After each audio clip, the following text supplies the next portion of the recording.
Hello everyone, welcome to my channel Indian Super Nerd. आज की video transformers 1 की Hindi explanation video होगी। तो चलिए बिना टाइम वेस्ट करे वीडियो शुरू करते हैं। मूवी की शुरुआत होती है हज़ारों साल पहले से स्पेस में। यहाँ हम एक क्यूब को देखते हैं जिसका नाम है ऑलस्पार्क, और यहाँ पर एक ट्रांसफॉर्मर जिसका नाम है ऑप्टिमस प्राइम वो हमसे कहता है कि ऑलस्पार्क के अंदर एक ग्रह को बनाने की ताकत है, और ऑलस्पार्क की मदद से मेरा ग्रह भी बना था जिसका नाम था साइबरट्रॉन। साइबरट्रॉन पर दो तरह के ट्रांसफॉर्मर्स रहते हैं, पहले ऑटोबॉट्स जो कि अच्छाई की तरफ है और दूसरे डिसेप्टिकॉन्स जो कि बुराई की तरफ।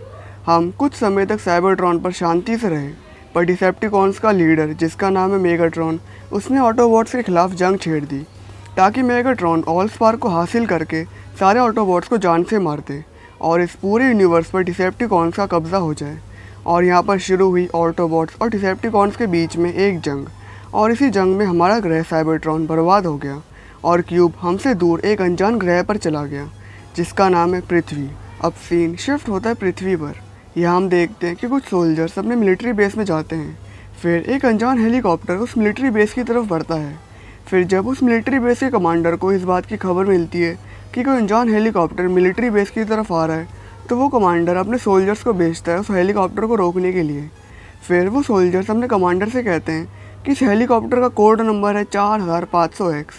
फिर उस मिलिट्री बेस का एक एजेंट अपने कमांडर से कहता है कि ये कैसे हो सकता है, 4500X हेलीकॉप्टर 3 महीने पहले अफ़गानिस्तान में मार गिराया गया था। फिर वो हेलीकॉप्टर मिलिट्री बेस में लैंड होता है और वो हेलीकॉप्टर एक बहुत बड़े से रोबोट में बदल जाता है जिसका नाम है ब्लैकआउट, और ये एक डिसेप्टिकॉन ट्रांसफॉर्मर है। ब्लैकआउट मिलिट्री बेस ऑलस्पार्क और अपने लीडर मेगाट्रॉन की लोकेशन पता करने आया था कि ऑलस्पार्क और मेगाट्रॉन पृथ्वी में कौन सी जगह पर हैं।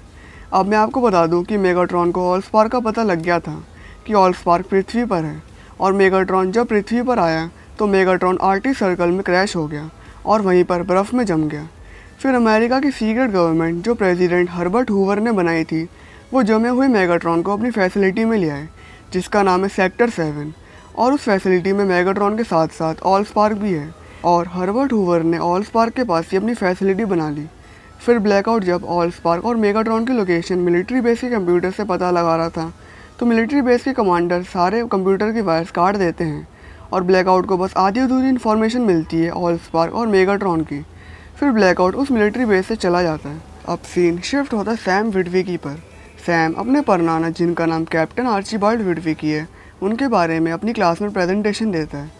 सैम सबसे कहता है कि मेरे परनाना एक कमाल की खोजी थे, उन्होंने ही आर्कटिक सर्कल की खोज करी थी। अब हमें कैप्टन आर्चीबाल्ड विटविकी का एक फ्लैशबैक दिखाया जाता है।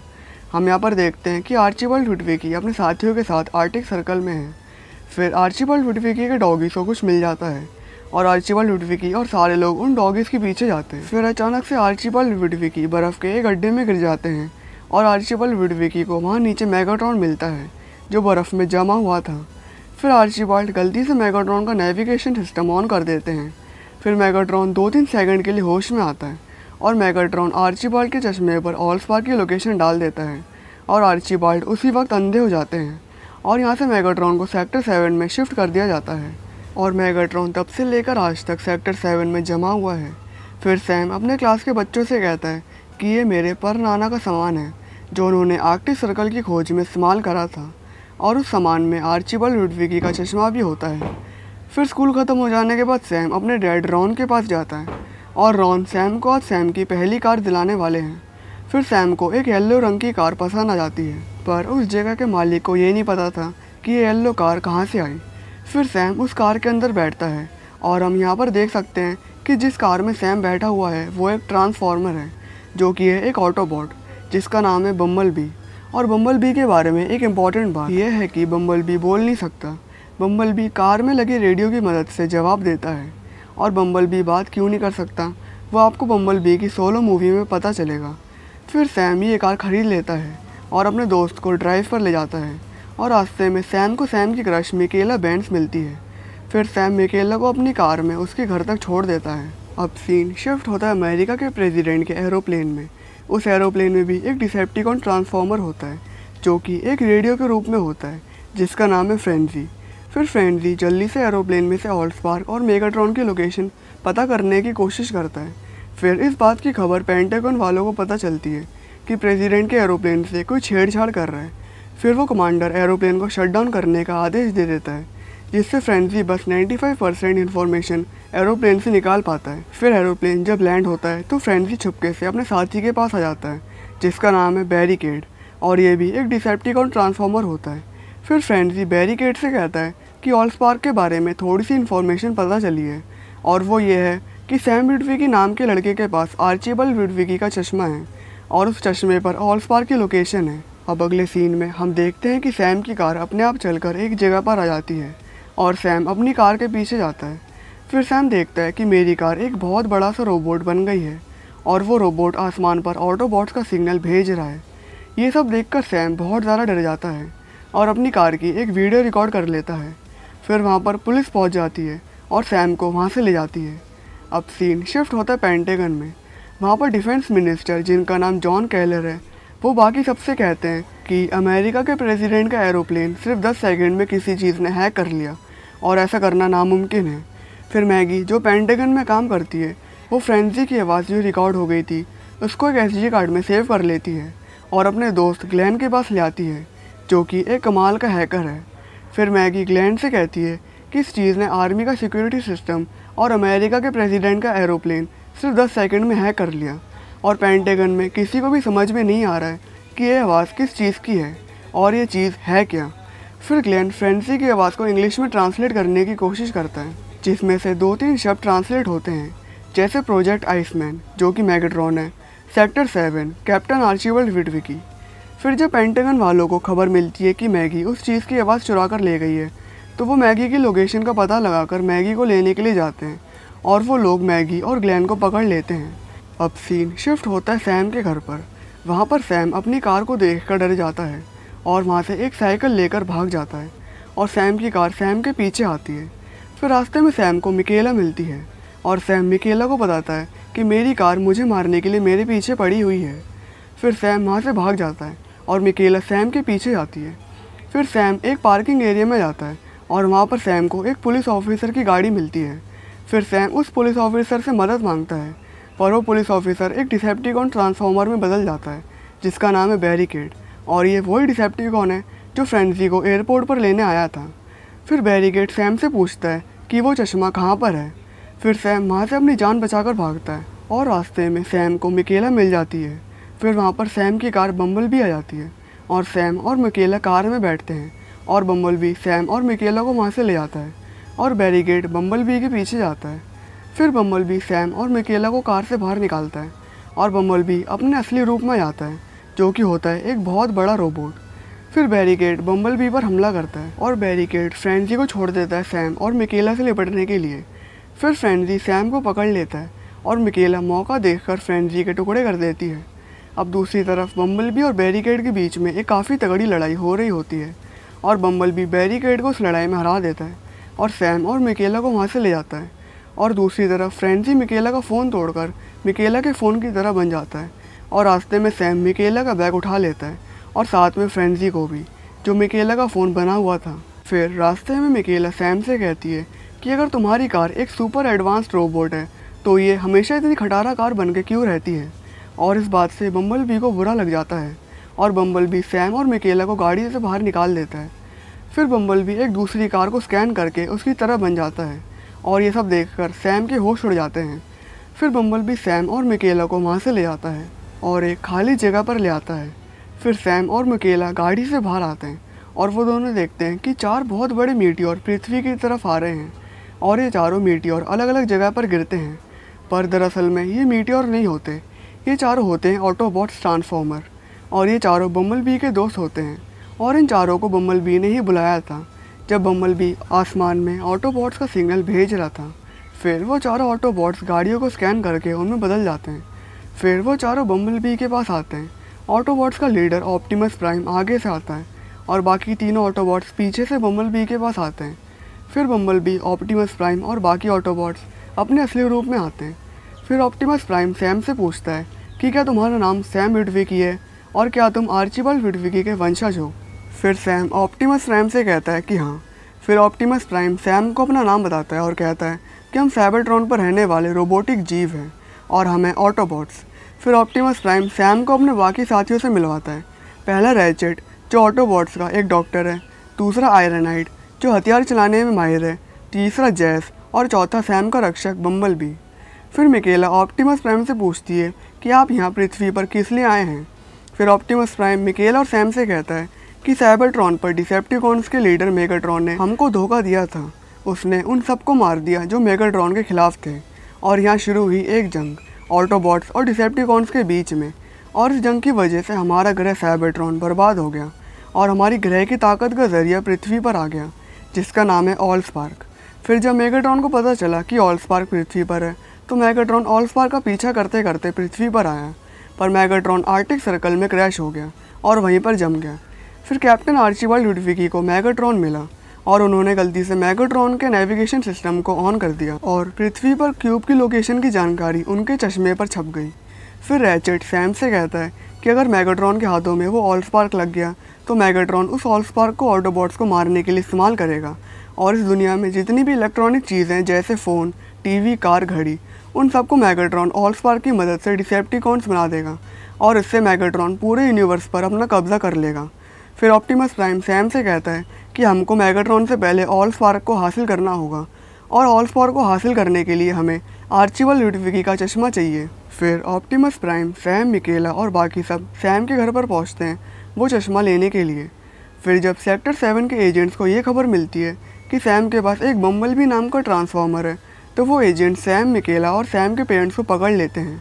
फिर उन एजेंट्स का लीडर जिसका नाम सिमंस है, वो सैम को सैम की एक वीडियो दिखाता है जो सैम ने तब ली थी जब सैम ने अपनी कार को पहली बार बम्बलबी में बदलते हुए देखा था। फिर जिस कार में मिकेला और सैम थे उस कार को ऑप्टिमस प्राइम पकड़ लेता है। फिर ऑप्टिमस प्राइम सिमंस से कहता है कि बच्चों को पकड़कर तुमने बहुत बड़ी गलती कर दी। फिर वहाँ पर रैचेट, आयरनहाइड, बम्बलबी और जैस आ जाते हैं और जैस सिमंस और बाकी सब एजेंट्स की गन्स ले लेता है। फिर सैम और मिकेला सिमंस को एक खंभे से बांध देते हैं। फिर सिमंस के साथ वाला एजेंट सिमंस से कहता है कि मैंने सेक्टर 7 को खबर कर दी है। फिर वहाँ पर सेक्टर 7 से पूरी फौज आ जाती है और बम्बलबी, रैचेट, जैस और आयरनहाइड वहाँ से चले जाते हैं और ऑप्टिमस प्राइम सैम और मिकेला को लेकर भागता है और एक ब्रिज के नीचे जाकर छुप जाता है। फिर सैम और मिकेला फिसल जाते हैं और बम्बलबी सैम और मिकेला को नीचे गिरने से बचा लेता है और सैम की जेब से आर्चिबाल्ड लुडविकी का चश्मा भी गिर जाता है। फिर वहाँ पर बहुत सारे सेक्टर 7 के एजेंट्स पहुँच जाते हैं और वो बम्बलबी को पकड़ लेते हैं और मेगाट्रॉन की तरह बम्बलबी को जमा लेते हैं। फिर वो सारे एजेंट सैम, मिकेला और बम्बलबी को पकड़कर वहाँ से ले जाते हैं। फिर रैचेट, जैस और आयरनहाइड ऑप्टिमस प्राइम के पास आते हैं। फिर जैस ऑप्टिमस प्राइम से पूछता है कि हम कुछ किए बिना बम्बलबी को ऐसे ही जाते हुए देखते रहेंगे। फिर ऑप्टिमस प्राइम जैस से कहता है कि इंसानों को नुकसान पहुँचाए बिना हम बम्बलबी को नहीं छुड़ा सकते, उन्हें जाने दो। फिर ऑप्टिमस प्राइम आर्चिबाल्ड लुडविकी का चश्मा उठा लेता है। अब सीन शिफ्ट होता है पेंटागन में। वहाँ पर डिफेंस मिनिस्टर जॉन कैलर से सेक्टर 7 से एक एजेंट मिलने आता है जिसका नाम है टॉम बेनेचेक। टॉम जॉन को बताता है कि आपको याद होगा जब मार्स पर नासा का JBL बीगल-2 रोवर खो गया था, पर असलियत में वो रोवर खोया नहीं था। उस बीगल-2 रोवर ने मार्स पर कुछ रिकॉर्ड करा था। वहाँ मार्स पर चट्टानों के अलावा कोई और चीज़ भी थी और ये उस चीज़ की फ़ोटो है और ये दूसरी फ़ोटो उस चीज़ की है जिसने कतार पर उन सोल्जर्स पर हमला करा था। ये दोनों चीज़ें एक जैसी हैं। फिर जॉन बाकी एजेंट से कहते हैं कि कतार में जितने सोल्जर्स बच गए थे उन सबको वापस लेकर आओ। फिर जॉन, मैगी और ग्लैन के पास जाते हैं और उन दोनों को अपने साथ ले जाते हैं। अब सीन शिफ्ट होता है एक हेलीकॉप्टर में जिसमें मैगी, ग्लैन, मिकेला, सैम और जॉन कैलर होते हैं और टॉम बेनेचेक इन सबको सेक्टर 7 में ले आते हैं और साथ में बम्बलबी को भी। अब अगले सीन में हम देखते हैं कि ऑप्टिमस प्राइम उस चश्मे में से ऑलस्पार्क की लोकेशन पता कर लेता है और अपने साथियों से कहता है कि ऑलस्पार्क यहाँ से 230 मील दूर है। फिर जैस ऑप्टिमस प्राइम से पूछता है कि बम्बलबी का क्या होगा, उसे ऐसे ही नहीं छोड़ सकते इंसानों के प्रयोग के लिए। फिर ऑप्टिमस प्राइम जैस से कहता है कि बम्बलबी एक बहादुर सिपाही है। बम्बलबी यही चाहता है कि हम ऑलस्पार्क को ढूंढें। बम्बलबी भी पृथ्वी को बचाना चाहता है। फिर आयरनहाइड ऑप्टिमस प्राइम से पूछता है कि हम इंसानों को बचाने के लिए क्यों लड़ रहे हैं, वो दंगे और लड़ाई करने वाली नस्ल है। फिर ऑप्टिमस प्राइम आयरनहाइड से कहता है कि हम भी कौन सा ना कम है। इंसान एक जवान नस्ल है, उन्हें अभी बहुत कुछ सीखना है, लेकिन मैंने इंसानों में अच्छाई देखी है और इस जंग को ख़त्म करने का सिर्फ एक ही तरीका है, हमें ऑलस्पार्क को ढूंढकर उसे नष्ट करना होगा। ऑलस्पार्क को मैं अपनी छाती से जोड़ लूँगा और मैं ऑलस्पार्क को नष्ट कर दूँगा। फिर रैचेट ऑप्टिमस प्राइम से कहता है कि ये खुदकुशी होगी, ऑलस्पार्क के अंदर बहुत ज़्यादा ताकत है। फिर ऑप्टिमस प्राइम रैचेट से कहता है कि इस ग्रह पर शांति लाने के लिए मुझे ये बलिदान देना होगा। मैं नहीं चाहता कि इंसान हमारी गलती की सज़ा भुगतें। फिर ऑप्टिमस प्राइम और बाकी सब ऑलस्पार्क की तरफ बढ़ते हैं। अब सीन शिफ्ट होता है सेक्टर 7 में। वहाँ पर सिमंस और टॉम बेनेचेक सैम, मिकेला और बाकी सबको NBE-1 के पास ले जाते हैं। फिर सैम सबसे कहता है कि ये मैगाट्रॉन है, डिसेप्टिकॉन्स का लीडर। मैगाट्रॉन पृथ्वी पर ऑलस्पार्क को लेने आया था ताकि मैगाट्रॉन ऑलस्पार्क की मदद से पृथ्वी की हर इलेक्ट्रॉनिक वाली चीज़ों को डिसेप्टिकॉन्स में बदलकर पूरे यूनिवर्स पर कब्जा कर ले।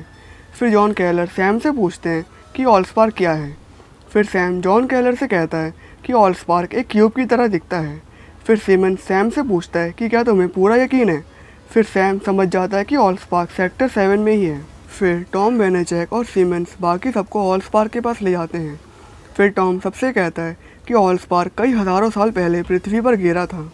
फिर मिकेला के बैग से फ्रेंजी छुपके से बाहर आता है, जो इतने समय से मिकेला का फ़ोन बना हुआ था, और फ्रेंजी को क्यूब मिल जाता है। फिर फ्रेंजी अपने सारे डिसेप्टिकॉन साथियों को खबर कर देता है कि ऑलस्पार्क और हमारे बॉस मैगाट्रॉन सेक्टर 7 में हैं। फिर वो सारे डिसेप्टिकॉन्स, जिनमें से पहला है ब्लैकआउट जिसने कतार पर हमला करा था, दूसरा बैरिकेड जिसने सैम पर हमला करा था, तीसरा बोन क्रशर, चौथा स्टार स्क्रीम और पांचवा डेवास्टेटर, और ये पांचों सीधे सेक्टर 7 की तरफ बढ़ते हैं। अब दूसरी तरफ हम देखते हैं कि सिमंस ऑलस्पार्क की पावर को इस्तेमाल करके एक फ़ोन को एक डिसेप्टिकॉन में बदल देता है, जिससे वो डिसेप्टिकॉन कांच का ग्लास तोड़ने की बहुत कोशिश करता है। फिर सिमंस उस डिसेप्टिकॉन को जान से मार देता है। अब दूसरी तरफ हम देखते हैं कि स्टार स्क्रीम सेक्टर 7 में पहुंच चुका होता है, और दूसरी तरफ फ्रेंजी उस मशीन को बंद कर देता है जो मैगाट्रॉन को इतने सालों से जमाई हुई रखती थी। फिर सैम सिमंस से कहता है कि मुझे बम्बलबी के पास ले चलो, बम्बलबी को पता है कि क्यूब के साथ क्या करना है। फिर सैम, मिकेला और बाकी सब बम्बलबी के पास जाते हैं। सैम बम्बलबी को शांत कर बम्बलबी से कहता है कि ऑलस्पार्क यहीं पर है और डिसेप्टिकॉन्स यहाँ पर आ रहे हैं। फिर सैम बम्बलबी को ऑलस्पार्क के पास ले जाता है और बम्बलबी ऑलस्पार्क को छोटे साइज का कर देता है। फिर लेनॉक्स जॉन कैलर से कहता है कि हमें क्यूब को सेक्टर 7 से बाहर निकालना होगा, वरना मैगाट्रॉन हम सबको जान से मार देगा। मिशन सिटी यहाँ से 22 मील दूर है, हम क्यूब को वहाँ पर ले जाएंगे और आप एयरफोर्स को आदेश दीजिए कि मिशन सिटी में जल्दी से पहुँचें। फिर बम्बलबी सैम, मिकेला और क्यूब को लेकर मिशन सिटी की तरफ बढ़ता है और सेक्टर 7 के रास्ते में होते हैं ऑप्टिमस प्राइम। फिर ऑप्टिमस प्राइम और बाकी सब अपनी दिशा बदलते हैं और बम्बलबी के पीछे जाते हैं। अब दूसरी तरफ हम देखते हैं कि मेगाट्रॉन में से सारी बर्फ़ पिघल जाती है और मेगाट्रॉन होश में आ जाता है। फिर मेगाट्रॉन सेक्टर 7 से बाहर आता है, वहाँ मेगाट्रॉन को स्टार स्क्रीम मिलता है। फिर मेगाट्रॉन स्टार स्क्रीम से पूछता है कि ऑलस्पार्क कहाँ है। फिर स्टार स्क्रीम मेगाट्रॉन से कहता है कि इंसान ले गए। फिर मेगाट्रॉन स्टार स्क्रीम से कहता है कि उनका पीछा करो। अब अगले सीन में हम देखते हैं कि जॉन केलर एयरफोर्स को सिग्नल भेजकर मिशन सिटी में पूरी एयरफोर्स की फ़ौज भेजने का आदेश दे देता है। अब रास्ते में बम्बलबी, ऑप्टिमस प्राइम, रैचेट, आयरनहेड और जैस सैम, मिकेला और क्यूब को लेकर मिशन सिटी की तरफ बढ़ रहे होते हैं, पर उन पर रास्ते में डेवास्टेटर, बैरिकेड और बोन क्रशर हमला कर देते हैं। फिर बोन क्रशर अपने असली रूप में आता है। फिर ऑप्टिमस प्राइम भी अपने असली रूप में आ जाता है और यहाँ पर शुरू होती है बोन क्रशर और ऑप्टिमस प्राइम के बीच में लड़ाई। ऑप्टिमस प्राइम, जो एक बहुत ताकतवर ऑटोबॉट्स का लीडर होता है, वो बोन क्रशर को लड़ाई में हराकर जान से मार देता है। अब दूसरी तरफ बम्बलबी, आयरनहेड, रैचेट, जैस, सैम, मिकेला, लेनॉक्स और लेनॉक्स के बाकी साथी मिशन सिटी में पहुंच जाते हैं और वहां पर हरे रंग का धुआं छोड़ते हैं ताकि एयरफोर्स हमें देख ले और वो ये क्यूब को यहाँ से ले जाए। फिर वहाँ पर एक C-22 जेट आ जाता है। फिर आयरनहाइड सबसे कहता है कि ये एयरफोर्स का जेट नहीं है, ये स्टार स्क्रीम है। फिर आयरनहाइड, रैचेट, जैस और बम्बलबी इंसानों को बचाने के लिए आगे आते हैं और स्टार स्क्रीम एक बॉम्ब छोड़ देता है जिससे इंसान तो बच जाते हैं पर बम्बलबी के पैर टूट जाते हैं। फिर वहाँ पर डेवास्टेटर पहुँच जाता है। फिर आयरनहाइड जल्दी से डेवास्टेटर को रोकने के लिए आगे बढ़ता है और रैचेट और जैस आयरनहाइड के साथ आगे जाते हैं और लेनॉक्स के साथ ही डेवास्टेटर पर फायरिंग करते हैं। फिर वहाँ पर पहुँच जाता है मेगाट्रॉन और वो जैस को पकड़कर जैस के 2 टुकड़े कर देता है। फिर डेवास्टेटर दोबारा खड़ा हो जाता है और वहाँ पर ब्लैकआउट भी पहुँच जाता है। फिर लेनॉक्स जल्दी से सैम के पास जाता है और सैम से कहता है कि ये ऑलस्पार्क को लो और वो सफ़ेद बिल्डिंग की छत पर जाओ जिस पर मूर्तियाँ लगी हुई हैं, पर सैम जाने से मना कर देता है और लेनॉक्स से कहता है कि मैं बम्बलबी को अकेले छोड़कर कहीं नहीं जाऊँगा। फिर लेनॉक्स सैम से कहता है कि तुम इस वक्त एक फ़ौजी हो, जल्दी से ऑलस्पार्क को लेकर उस बिल्डिंग की छत पर जाओ, जब तक हम इनको यहाँ पर रोकते हैं, जल्दी जाओ वरना बहुत से लोग मारे जाएंगे। फिर मिकेला सैम से कहती है कि मैं बम्बलबी को यहाँ से ले जाऊँगी, तुम यहाँ से जाओ। फिर आयरनहाइड सैम से कहता है कि जल्दी से ऑलस्पार्क को लेकर उस बिल्डिंग की छत पर जाओ, हम तुम्हारी रक्षा करेंगे। फिर सैम जल्दी से ऑलस्पार्क को लेकर भागता है। फिर एप एयरफोर्स से कहता है कि ब्लैक हॉक हेलीकॉप्टर को भेजो उस ऊंची सफ़ेद बिल्डिंग की छत पर, वहाँ पर एक लड़का है, उसके पास एक क्यूब है, उसको यहाँ से हर हालत में निकालना है। फिर वहाँ पर पहुँच जाता है ऑप्टिमस प्राइम। ऑप्टिमस प्राइम अपने असली रूप में आता है। फिर मेगाट्रॉन ऑप्टिमस प्राइम की तरफ बढ़ता है और यहाँ पर शुरू होती है ऑटोबॉट्स की लीडर और डिसेप्टिकॉन्स की लीडर के बीच में लड़ाई। ऑप्टिमस प्राइम और मेगाट्रॉन दोनों एक दूसरे पर भारी पड़ते हैं। फिर मेगाट्रॉन मौका देखकर सैम के पीछे जाता है और सैम को ब्लैकआउट और स्टारस्क्रीम रोकने की कोशिश करते हैं, पर रैचेट और आयरनहाइड सैम की रक्षा करते हैं। फिर सैम जल्दी से उस बिल्डिंग के अंदर चला जाता है। फिर वहाँ पर मेगाट्रॉन भी पहुँच जाता है। फिर सैम ब्लैक हॉक हेलीकॉप्टर को सिग्नल देता है और वहाँ पर ब्लैक हॉक हेलीकॉप्टर पहुँच जाते हैं, पर इससे पहले सैम उन सोल्जर्स को ऑलस्पार्क देता है। उतने में स्टारस्क्रीम उस हेलीकॉप्टर पर बॉम्ब गिरा देता है। फिर उस छत पर मेगाट्रॉन पहुँच जाता है और सैम से कहता है कि ऑलस्पार्क मुझे दे दो, पर सैम मेगाट्रॉन को मना कर देता है। फिर मेगाट्रॉन सैम को छत से नीचे गिरा देता है, पर ऑप्टिमस प्राइम सैम को नीचे गिरने से बचा लेता है। फिर ऑप्टिमस प्राइम पर मेगाट्रॉन हमला कर देता है और यहाँ पर दोबारा शुरू होती है ऑप्टिमस प्राइम और मेगाट्रॉन के बीच में लड़ाई। फिर वहाँ पर ब्लैकआउट पहुँच जाता है। फिर लेनॉक्स एक बाइक पर बैठता है और एयरफोर्स के जेट प्लेन ब्लैकआउट पर हमला करते हैं और लेनॉक्स ब्लैकआउट के नीचे वाले हिस्से पर शूट कर देता है और ब्लैकआउट वहीं पर मर जाता है। अब दूसरी तरफ मिकेला बम्बलबी से कहती है कि मैं ड्राइव करूंगी और तुम गोलियां चलाना। फिर मिकेला वो ट्रक ड्राइव करके डेवास्टेटर के पास ले जाती है और बम्बलबी डेवास्टेटर पर फायरिंग करता है और बाकी सोल्जर्स भी बम्बलबी के साथ डेवास्टेटर पर फायरिंग करते हैं और बम्बलबी डेवास्टेटर की छाती पर गोली मार देता है और डेवास्टेटर वहीं पर मर जाता है। अब दूसरी तरफ मेगाट्रॉन और ऑप्टिमस प्राइम के बीच में लड़ाई हो रही होती है। फिर वहाँ पर जेट प्लेन्स आ जाते हैं और वो मेगाट्रॉन पर फायरिंग करते हैं, जिससे मेगाट्रॉन बहुत ज़्यादा कमज़ोर हो जाता है। फिर ऑप्टिमस प्राइम सैम से कहता है कि ऑलस्पार्क मेगाट्रॉन की छाती पर लगाओ। फिर सैम वो ऑलस्पार्क मेगाट्रॉन की छाती पर लगा देता है और उस ऑलस्पार्क की बहुत ज़्यादा ताकत मेगाट्रॉन को अंदर से ख़त्म कर देती है और मेगाट्रॉन वहीं पर गिर जाता है। फिर ऑप्टिमस प्राइम मेगाट्रॉन की छाती में से ऑलस्पार्क का एक छोटा सा टुकड़ा निकाल लेता है। फिर आयरनहाइड ऑप्टिमस प्राइम के पास जैज़ को लाता है और ऑप्टिमस प्राइम से कहता है कि हम जैज़ को नहीं बचा पाए। फिर ऑप्टिमस प्राइम आयरनहाइड से कहता है कि हमने आज एक बहादुर दोस्त खो दिया, पर इसके बदले में हमें नए मिल गए। अब अगले सीन में हम देखते हैं कि जॉन केलर सेक्टर 7 को बंद करवा देते हैं और मेगाट्रॉन और बाकी और मरे हुए डिसेप्टिकॉन्स को समुंदर के लॉरेंटन एबिस से 7 मील नीचे दफन कर दिया जाता है। वहाँ का टेम्परेचर और प्रेशर उन डिसेप्टिकॉन्स को चकनाचूर कर देगा।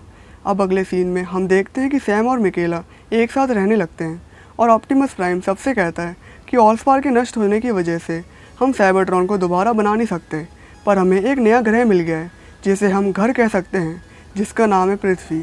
फिर ऑप्टिमस प्राइम स्पेस में जितने भी ऑटोबॉट्स हैं उनको सिग्नल भेजकर कहता है कि हम पृथ्वी पर हैं और हम तुम्हारा इंतज़ार कर रहे हैं। और इस मूवी के पहले पोस्ट क्रेडिट सीन में हम देखते हैं कि सैम के मॉम डैड को भी छोड़ दिया जाता है और दूसरे में हम देखते हैं कि स्टारस्क्रीम पृथ्वी से भागकर स्पेस में चला जाता है और यहाँ पर ये मूवी ख़त्म होती है। तो आप मुझे नीचे कमेंट करके बताइए कि आपको एक्सप्लेनेशन कैसा लगा। अगर अच्छा लगा है तो वीडियो को लाइक और अपने परिवार और दोस्तों के साथ ज़रूर से शेयर करिए और चैनल को सब्सक्राइब करके साथ में लगे बेल आइकन को भी जल्दी से प्रेस कर दीजिए। तो चलिए मिलते हैं आपसे इसके next part Transformer Revenge of the Fallen में। तब तक के लिए goodbye, take care and thanks for watching.